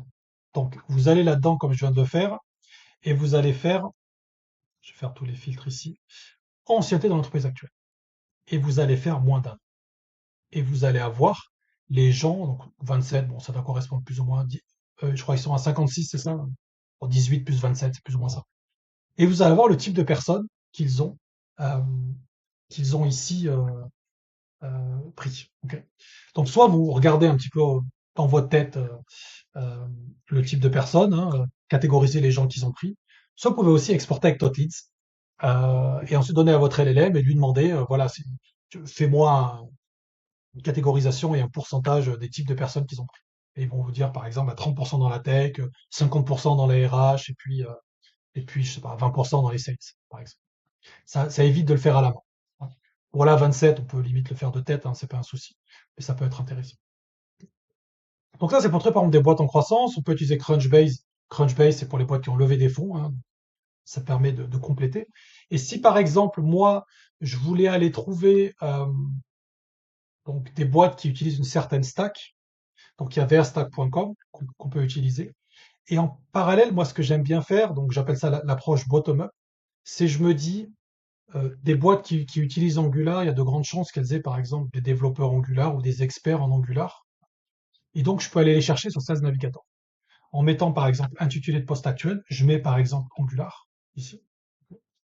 Et dans l'effectif de la boîte, elle est entre, je sais pas, 11 et 50. Et puis, je vais aller chercher des personnes qui sont en France. Donc là, je me retrouve avec 516 résultats. Ok. Donc là, ce que je peux faire, hein, sans trop me prendre la tête avec Totleads, je peux lui demander ici, j'exporte la liste des 516. Ok. Il va me sortir un CSV. Mon petit CSV, il y a une colonne pour l'entreprise. Je peux supprimer les doublons. J'ai ma liste d'entreprise. Cette liste d'entreprise, je vais venir la croiser en utilisant mon LLM préféré avec VRStack pour lui dire, bah, écoute, croise les deux types d'informations et j'aurai une liste consolidée de boîtes entre 11 et 50 personnes qui utilisent en Voilà. C'est ça. Très très simple. Pas besoin de se prendre la tête. Donc il y a encore plein de use cases possibles. Il y a un use case qui, à ma connaissance, n'a pas encore été craqué et c'est vraiment dommage. Ce serait de dire, par exemple, je cherche toutes les PME entre 50 et, allez, on va dire 150 personnes, on va dire entre 100 et 250 personnes qui n'ont pas de DSI, par exemple, qui sont dans le secteur, je sais pas, agroalimentaire. Ça, aujourd'hui, on peut pas le faire vraiment de façon automatique. Il faut, c'est plus ou moins chercher à la main. Il y a sûrement des moyens de parser d'une certaine façon, mais je, c'est un use case qui n'a pas encore été complètement craqué. Donc voilà, sur 16 navigateurs, on pourrait y passer des heures et des heures et des heures. Il y a plein de choses à dire, plein de choses à faire. Mais vraiment, le fait d'utiliser SalesNav en poussant vraiment à mort les filtres, TotLeads et votre LLM préféré, c'est tout. Alors justement, quand vous allez donner une liste de prospects à votre LLM pour qu'il choisisse les prospects qui sont intéressants pour vous en fonction de votre positionnement, etc., mettez votre LLM dans ce rôle. Tu as un assistant spécialisé dans la qualification de prospects, blablabli, et ton but, c'est de l'aider à identifier des boîtes, blablabli, en fonction d'un faisceau de preuves à partir de plusieurs sources hétérogènes, offres d'emploi, plus contexte business public. Ça, c'est une partie d'un des prompts de mon programme d'accompagnement, qui est un prompt de qualification de prospect en fonction de votre positionnement, etc. etc. Et demandez-lui, donc vous lui donnez votre proposition de valeur, la section info, hein, votre profil, hein, donc du contexte, et vous lui demandez de mettre une note entre 0 et 5 à chacun des prospects. Et donc ensuite, vous irez prospecter principalement les boîtes qui sont à 4 sur 5, 5 sur 5, parce qu'il va aller chercher les offres d'emploi autour de la boîte, il va aller chercher du contexte business, il va vous dire tu dois contacter cette boîte parce que ça, parce que si. Et donc là, vous allez prospecter les bonnes boîtes. Et ça va être beaucoup plus simple pour vous derrière. Dans le prompt du programme d'accompagnement, le prompt est assez gros, on va chercher beaucoup d'infos. Euh, Moi, j'utilise Cloud Cowork en x5. Euh, Franchement, alors, je suis pas un expert phénoménal de prompt, mais et de d'IA de façon générale. Mais c'est vrai que dès que je lui donne plus de 15 boîtes à analyser à la fois, commence à partir un peu en cacahuète, en mode, euh, je sais pas si un jour on donne par exemple 50, au bout de 15, il commence à dire oulala, mais en fait j'en ai encore plein à faire, donc je vais bâcler le reste. Et non, j'ai pas trouvé comment, pour l'instant, comment contourner le problème. Donc, si j'ai une liste de 100 à lui donner, je lui dis, écoute, tu commences par 1 et 15, et puis je les fais 15 par 15, et puis ça fonctionne très bien. Voilà. Et comme ça, on a une vraie qualification. On a passé du temps sur la qualif. C'est une petite technique que je peux vous donner aussi, c'est que si vous utilisez sur 16 Navigator l'onglet compte pour aller chercher vos prospects, par exemple, si vous, voilà, comme on vient de dire, hein, des boîtes dans la fintech ou dans la finance, entre 11 et 50, je sais pas, qu'on fait 50% sur leur effectif. Si vous voulez encore être plus restrictif, donc plus qualitatif au final, vous pouvez aussi cliquer sur offre d'emploi ici. C'est-à-dire qu'en plus, on va chercher des boîtes qui émettent des offres d'emploi. Et comme ça, vous aurez une liste plus petite ici à donner à votre LLM, et donc il fera moins de boulot dans le vent. Il ne va pas vous griller des tokens dans. Voilà. Voilà pour la partie ciblage. On passe maintenant sur la partie premier message. Donc si le ciblage il a bien été fait, en fait le message il sort tout seul. Parce que avec votre prompt ici de qualification de prospect, vous savez déjà pourquoi vous devez contacter ce prospect. Règle d'or, s'il vous plaît, en tout cas le 15 juin 2026, ça n'a toujours pas changé, n'utilisez pas de LLM pour écrire vos messages, c'est dégueulasse. C'est vu directement, les gens le captent. Ok. Peut-être que dans 6 mois, on verra rien du tout. Pour l'instant, c'est juste dégueulasse. Prenez vos petites mains, écrivez comme un être humain, tout simplement. Je vous donne ici derrière deux, trois templates qui sont extrêmement simples à utiliser. Pour les utiliser. Donc vous aurez deux cas de prospection. Dans le meilleur cas, qui est le cas 1, ici, il y a des éléments externes clairs qui montrent que votre cible a besoin de vous. C'est typiquement ce qu'on aura, nous, à la sortie de notre prompt de qualification qui est ici. Et le cas numéro 2, c'est qu'il n'y a pas d'éléments clairs. Il n'y a pas d'éléments clairs. On a une suspicion, mais on n'est pas sûr. En fait, dans chacun de ces cas, on ne va pas utiliser les mêmes approches. Dans le premier cas, s'il y a des éléments externes clairs qui montrent que votre cible a besoin de vous, on va faire un message de prospection avec un call to action à la fin en demandant directement un rendez-vous. Okay. Si c'est clair qu'ils ont besoin de nous, on demande un rendez-vous, pas besoin de tourner autour du pot. Donc soit avec un message texte, soit avec un message audio. Le message texte, je vous le donne ici, très simple, vous ne prenez pas la tête, vous pouvez aussi faire d'autres variantes si vous voulez, mais je vous mets les éléments les plus importants. Bonjour X, je viens de tomber sur l'article blablabla qui parle de ci, qui parle que vous êtes en train de scaler, blabli, le post LinkedIn, le podcast, peu importe. En général, le prompt de qualification de prospect doit vous dire, sinon je vous dirai comment vous pouvez lécher ce type d'information. Justement, vous donnez votre proposition de valeur. Ensuite, une phrase de prof social. Enfin, je viens de sortir d'une presta avec une boîte où on a fait exactement ça, blablabli. Puis voilà, si ça vous dit, vous pourrez se prendre un call pour en discuter. C'est tout. Prenez pas la tête. Pourquoi est-ce que ce genre de message extrêmement simple fonctionne? Il fonctionne pas parce qu'il y a des mots magiques. Hein. Il fonctionne parce que la qualification, elle est bonne derrière. Premièrement. Il fonctionne bien parce que le positionnement, il est bon derrière. Donc le message, c'est la cerise sur le gâteau. Pas besoin d'en faire des tons. Okay. Donc vous voyez que la prospection, en fait, c'est une bonne prospection, c'est la conséquence, enfin, un bon envoi de message, c'est la conséquence d'un bon ciblage et d'un bon positionnement en amont. C'est important de le comprendre. Sinon, on peut aussi utiliser faire un message vidéo en utilisant Loom, par exemple, comme ce que je fais, et puis ensuite l'envoyer, par exemple, sur LinkedIn à votre prospect avec un petit message. Le petit message, c'est par exemple, bonjour monsieur le prospect. Écoutez, je viens de tomber sur l'article de blablabla qui parle de votre levée de fonds, blablabla, blablabla. Et écoutez, en regardant deux articles sur votre boîte, je me suis rendu compte d'un sujet. Voilà, je tenais à vous en parler. Je vous ai fait une petite vidéo pour vous expliquer tout ça. Ce genre de petit message d'introduction, et ensuite vous balancez votre lien vidéo Loom que vous allez faire tenir sur 1 minute 30, 2 minutes, hein, faites pas un podcast. Hein. Voilà. 2 minutes, ça commence déjà à être assez long. Hein. Dépassez non plus pas trop les 2 minutes. Et votre message de prospection, en gros, c'est plus ou moins un message texte, mais en prospection vidéo, tout simplement. Donc là, le but, c'est de montrer, d'afficher justement, comme ce que je fais ici, l'écran, avec différents onglets qui correspondent aux onglets où vous avez trouvé votre prospect, un article, le profil de la personne, etc. Vous les mettez plusieurs, et vous structurez un peu votre message de prospection vidéo comme ça. Vous pouvez demander à LLM de le faire également. Voilà. Bonjour monsieur le prospect, écoutez, je vous contacte de façon un petit peu impromptue. Là, je viens de tomber sur l'article de blablabla qui parle de ci. Écoutez, je trouvais ça super intéressant. Ça doit être vachement intéressant, blablabla. Vous dites ce que vous voulez, vous commentez sur l'actualité ou sur le prétexte que vous avez trouvé, vous en parlez. Vous allez en parler d'autant plus facilement que vous avez fait un bon travail de qualification, donc cette boîte, vous voulez vraiment la prospecter, donc ça va sortir tout seul. Okay. Ensuite, vous parlez de votre proposition de valeur. Écoutez, justement, moi, vous êtes le genre de boîte que j'aide les boîtes à faire blablabla, blablabla. Vous donnez un peu de prof social et vous demandez un call. Okay. Tout simplement. Prenez pas la tête, faites un truc qui est plutôt simple. 1 minute 30, 2 minutes, pas plus long. Aujourd'hui, il y a extrêmement peu de gens qui utilisent la prospection vidéo. Faites-le de façon qualitative. Mettez de l'énergie dedans, mettez de la spontanéité, mettez de l'enthousiasme. Hein. Une fois de plus, c'est pas les mots pris séparément qui ont de la magie, c'est l'énergie que vous allez mettre. Hein. Si vous êtes là à réciter un script de façon robotique, c'est compliqué. Mettez de l'enthousiasme, c'est important. Montrez à la boîte que vous voulez bosser avec, vous voulez bosser pour eux. Ça, c'est trop sous-estimé en prospection. Sur le prospect, j'ai trouvé ça trop intéressant. Ça, si, écoutez, c'est vraiment, ça a été un super challenge aussi. Mais sincèrement, hein, vous n'êtes pas en train de mentir ou de, de, de- de passer la pommade à votre prospect. Soyez sincère. D'ailleurs, si c'est pas sincère, ils vont le sentir directement. Mais ce travail sera d'autant plus simple que vous avez fait un bon travail de qualif tant que vous voulez prospecter ces personnes. Cas numéro 2. Cas numéro 2, c'était, il n'y a pas d'éléments clairs.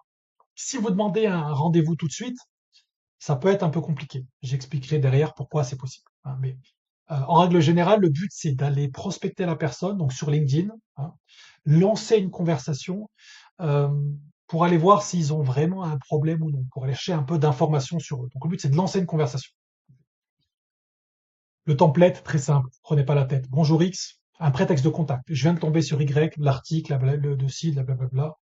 Ensuite, une phrase où vous venez, une ou deux phrases où vous venez commenter l'information que vous avez trouvée, hein, plus vous valorisez l'interlocuteur, et ensuite vous posez une question ouverte. Je me demandais si on lance une conversation en mode on est un être humain, en mode spontané, c'est-à-dire je me baladais dans les rues, j'ai vu un truc, je me pose une question. C'est ça l'état d'esprit. Ouais, je suis tombé sur ton dernier post qui parle de ci, qui parle de ça. Ah, c'est marrant, c'est vrai qu'il y a peu de gens qui parlent de ce sujet, surtout que blablabli, blablabla. Tiens, je me posais une question, j'ai par curiosité, est-ce que blablabli. Le but, c'est d'obtenir une réponse, ok, et ensuite de pouvoir échanger deux, trois messages, justement, pour ensuite orienter ça vers une prise de rendez-vous. Ça, on pourrait en parler pendant de longues heures encore, mais c'est le but. Avec ce genre de choses, par exemple, si vous voulez prospecter des gens sur LinkedIn et qui créent du contenu, vous le faites systématiquement. Je vous donne un exemple derrière de Rudy Onfroy, qui est une méga star sur LinkedIn, vous connaissez sûrement. Mais c'est vraiment un cas typique d'une personne qui, en tout cas en théorie, peut être prospectée facilement. Alors, il est sûrement prospecté comme un fou tous les jours, mais je vous ai expliqué pourquoi c'est un profil en fait qui a tout pour être prospecté facilement. Donc là, on reprend Rudy, justement. Rudy, typiquement, alors, désolé, j'en pense à. Vous trouvez votre prétexte de contact ici, là, pour dire que, en gros, vous tombez pas de n'importe où et que vous voulez personnaliser votre approche. Où est-ce qu'on va chercher l'information? Donc, sur le profil du prospect, on va regarder ça tout de suite, à la bannière, la tagline, la section info, etc. Il y a plein d'informations qu'on peut reprendre. La page entreprise de la boîte sur LinkedIn. Vous pouvez chercher Google, Google Actualité, YouTube, des podcasts, des réseaux sociaux, etc., etc. La vérité, c'est que la prospection va être de plus en plus simple parce qu'il y a de plus en plus d'infos sur les gens et les boîtes sur Internet. Donc ça va être ultra simple. Moi, j'ai d'ailleurs un prompt de prétexte de contact que j'ai mis en place depuis pas mal de temps maintenant, que je mets à dispo des personnes que j'accompagne pour qu'elles puissent faire leur message de prospection plus facilement. Dans ce cas 2 spécifique. On bosse beaucoup sur le cas 1 au début, hein, mais on donne aussi le cas 2 dans certains cas. Donc Rudy, en fait, en théorie, Rudy, c'est assez simple de prospecter pour.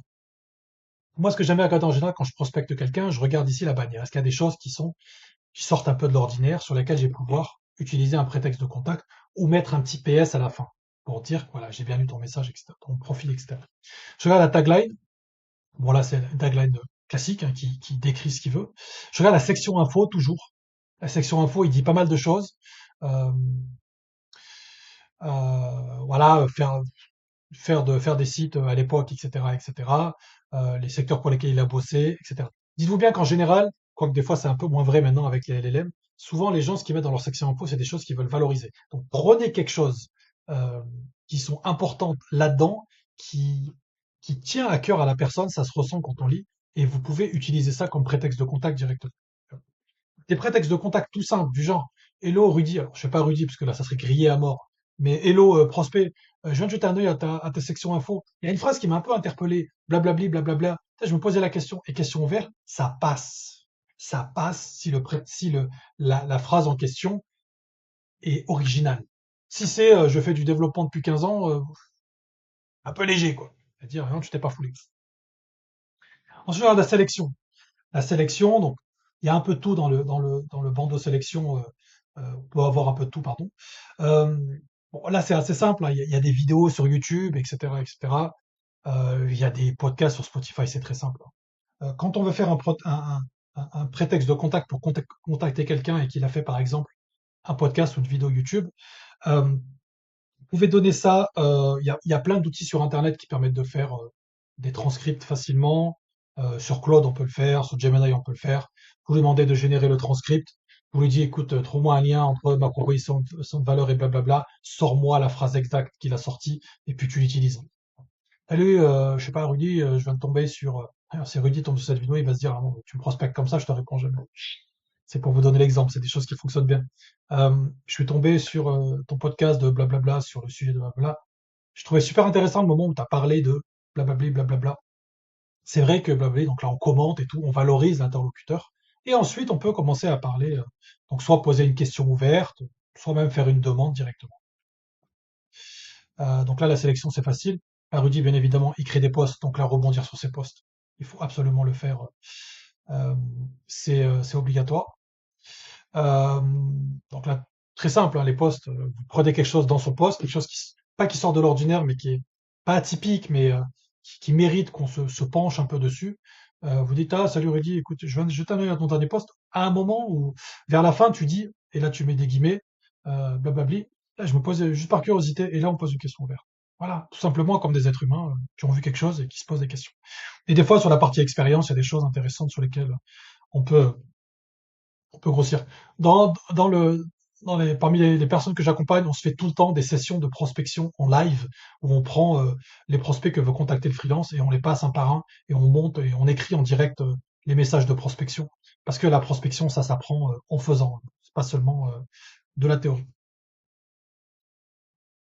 Quand vous avez envoyé au message, si vos demandes enfin, quand vous allez faire vos demandes de connexion sur LinkedIn, hein, parce que les personnes, vous demandez les connexions et si elles acceptent, vous envoyez le message. Si vos demandes de connexion ne sont pas acceptées, vous passez par mail. Vous envoyez un mail. Structuré comme je viens de vous le donner, tout simplement. Si le prospect ne répond pas à vos relances, on va voir ça derrière les relances. Au bout d'un moment, s'il répond pas et si a priori il a même pas vu le message, on passe par le mail également. Et la dernière chose, et je ne vais pas trop rentrer en détail dessus parce que c'est plus technique entre guillemets, il est aussi possible, dans le cas 2, où il n'y a pas d'éléments clairs qu'ils ont besoin de nous, mais bon, ils ressemblent à notre typologie, hein. C'est une boîte, par exemple, dans la fintech en train de scaler ou non, une boîte dans la fintech qui a un certain nombre de personnes, etc. Mais il n'y a pas d'éléments clairs qu'ils ont les problématiques qu'on peut avoir, qu'on peut résoudre. On peut tout à fait faire une demande de rendez-vous dès le premier message. C'est pas un souci. Ça marche bien pour certaines typologies de prospects. Mais faites plutôt un message de prospection vidéo. C'est mieux. Okay. Enfin, ça vous prendra pas forcément beaucoup de temps. Au bout d'un moment, les messages de prospection vidéo, franchement, on arrive à les faire assez rapidement. En 10 minutes, on arrive à faire nos recherches prospects et tourner une vidéo. Okay. Avec le temps, ça vient. Mais c'est quelque chose qui peut fonctionner aussi, hein. Donc, quand vous êtes dans le cas 2, faites un peu les deux approches. Une approche en majorité qui est pour lancer une conversation et une approche directe, parce que pour certains profils, des profils qui n'ont pas le temps, etc., ça peut marcher. Vos relances, euh, des prospects répondent pas, c'est pas forcément qu'ils sont pas intéressés, c'est des fois ils ont pas le temps, ils ont d'autres choses à faire, ils pensent qu'ils vont vous répondre et ils ont oublié, etc. Structurez vos relances de la façon suivante. Première relance, message audio sur LinkedIn. Vous prenez votre téléphone, c'est sur l'appli mobile. Et puis, vous faites un message audio à 20 secondes, 30 secondes, grand max. Ok. Votre message de relance, vous pouvez simplement plus ou moins reprendre ce que vous aviez dans votre message texte dans un premier temps, ou vous-même votre vidéo, euh, mais de façon plus courte. Pas besoin de réinventer la roue non plus. Le simple fait que vous changez de média pour faire votre relance, c'est pas un souci si vous vous répétez un petit peu, mais court. Voilà. Ensuite, si on vous répond pas, vous envoyez une étude de cas, votre value asset. Voilà. Écoutez, je vous ai préparé une petite étude de cas où j'explique comment j'ai aidé une PME du secteur de blablabla à impact positif de résolution du problème. Je vous laisse ici, je vous laisserai me dire si c'est quelque chose qui vous intéresse ou non. Et ensuite, bon, si vous répondez toujours pas, on peut faire un message de break-up. En gros, le message de break-up, c'est de dire, bah, écoutez, j'ai l'impression que tu voulais pas me répondre. Euh, Là, il y a plusieurs techniques pour formaliser le message de break-up. Ce serait de leur dire, est-ce que vous êtes dans un des cas suivants, cas A, cas B, cas C, cas D, et dans le cas A, c'est par exemple, vous n'êtes pas la bonne personne, cas B, vous n'avez aucun besoin, cas C, blablabli, voilà, et la personne, vous lui demandez simplement de répondre A, B, C ou D. Enfin, c'est une technique qui peut fonctionner. Ou alors, vous lui demandez simplement que écoutez, c'est peut-être pas le bon moment, etc., donc je vous recontacterai dans quelques temps. Et à moi, plus 2, on revient à la charge.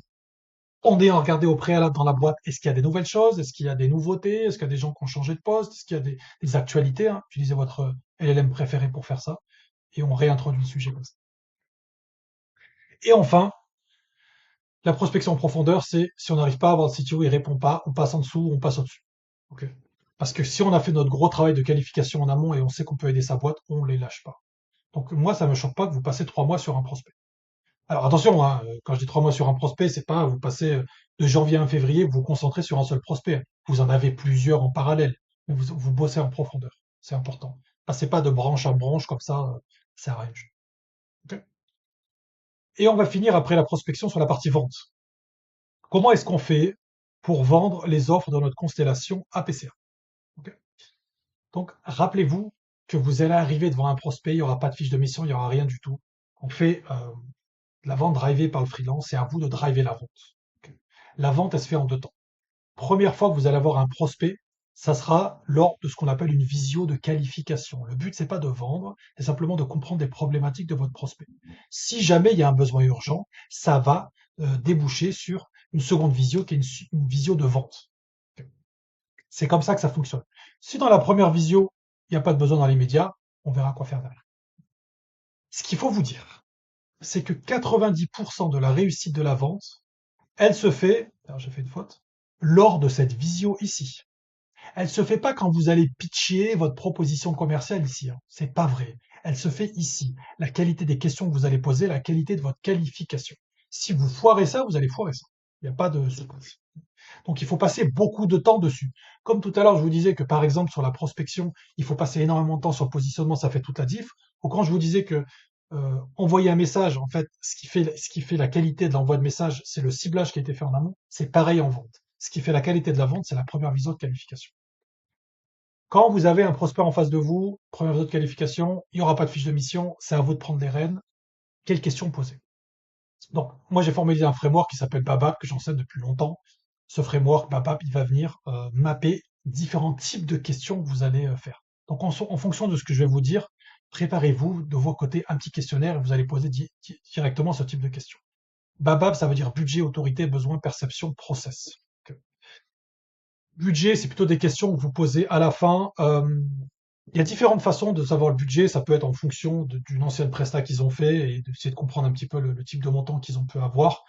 Pour leur poser aussi directement la question. Il y a plein de façons de savoir est-ce qu'ils ont potentiellement l'argent. De toute façon, bon, à part si vous visez des boîtes qui sont assez early stage, etc., en général, ça sera pas forcément un souci. Ok. Surtout pour le type de prestat que vous vendez. La partie autorité, c'est qui prend les décisions. Ok. C'est-à-dire que si on vend une presta comme telle que vous la vendez, est-ce que la personne que vous avez lors de votre première visio, est-ce que ça suffit?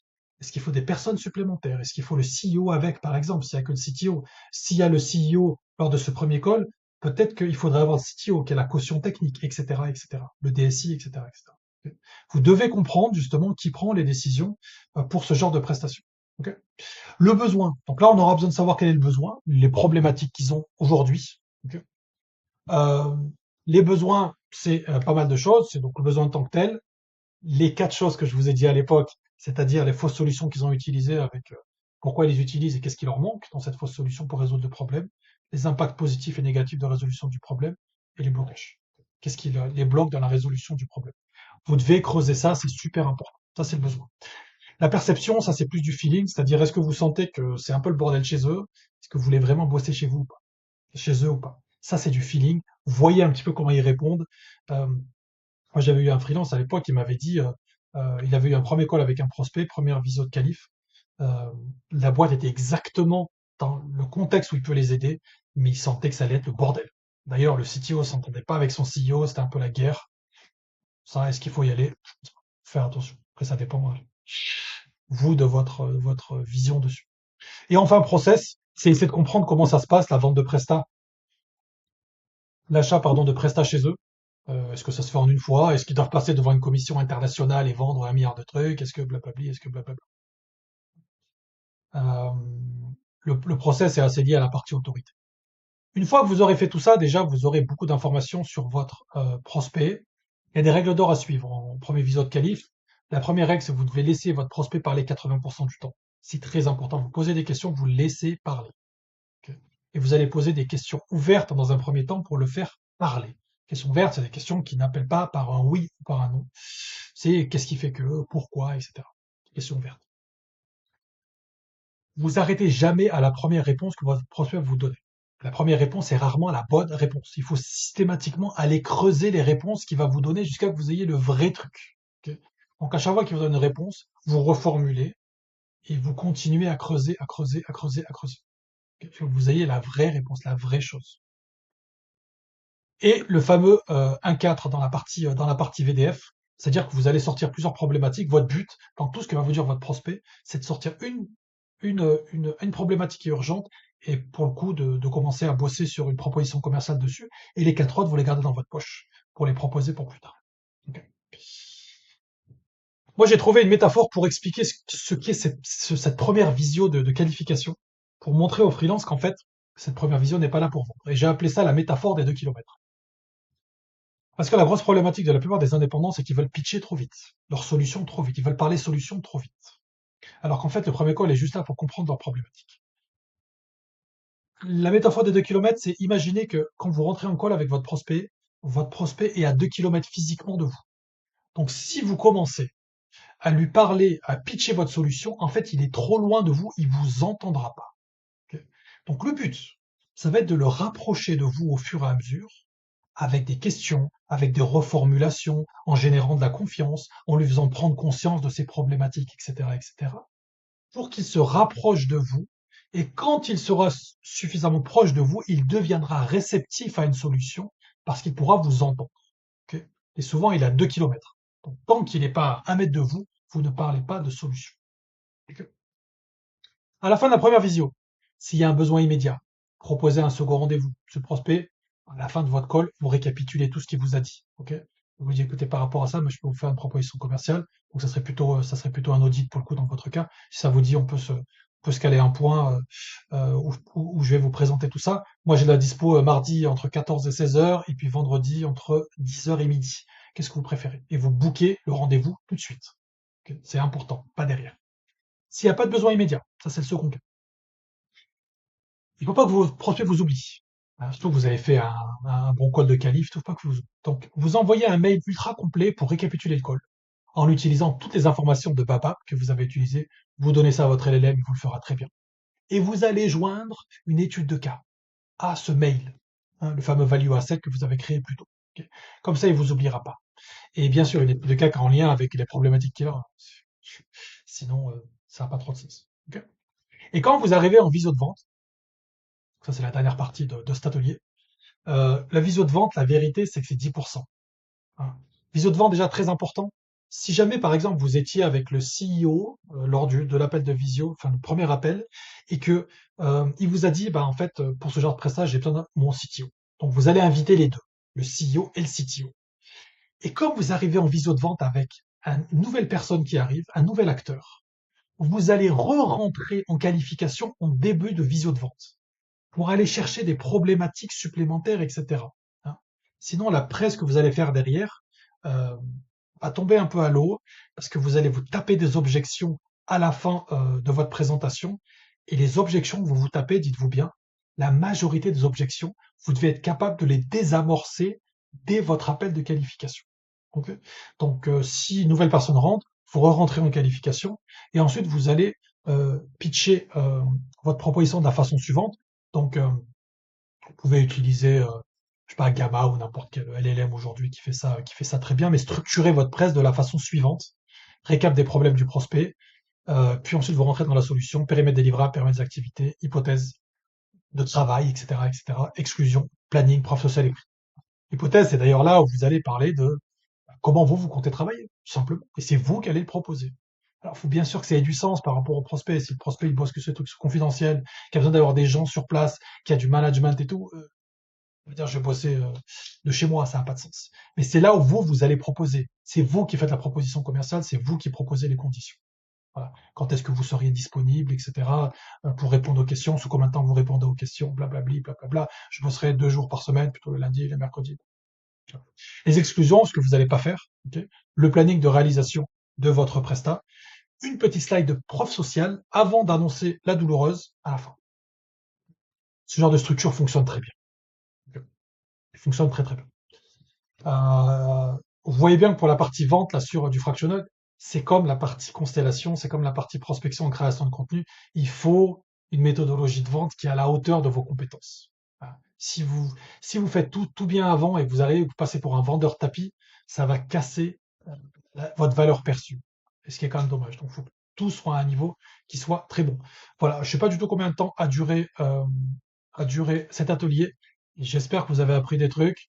Regardez-la plusieurs fois, parce que je sais que je parle un peu vite et puis l'atelier a été un peu dense. Si aujourd'hui, vous avez besoin d'aide pour mettre tout ça en place concrètement, parce que tout ce qu'on a vu aujourd'hui, bien évidemment, vous allez être de votre côté si vous le mettez en place tout seul. Si vous voulez être accompagné dessus pour mettre ça en place avec beaucoup de précision pour votre cas particulier, vous m'envoyez un petit message sur LinkedIn, vous prenez directement un appel découverte et puis on échangera sur ce sujet. Voilà, je vous dis à très bientôt.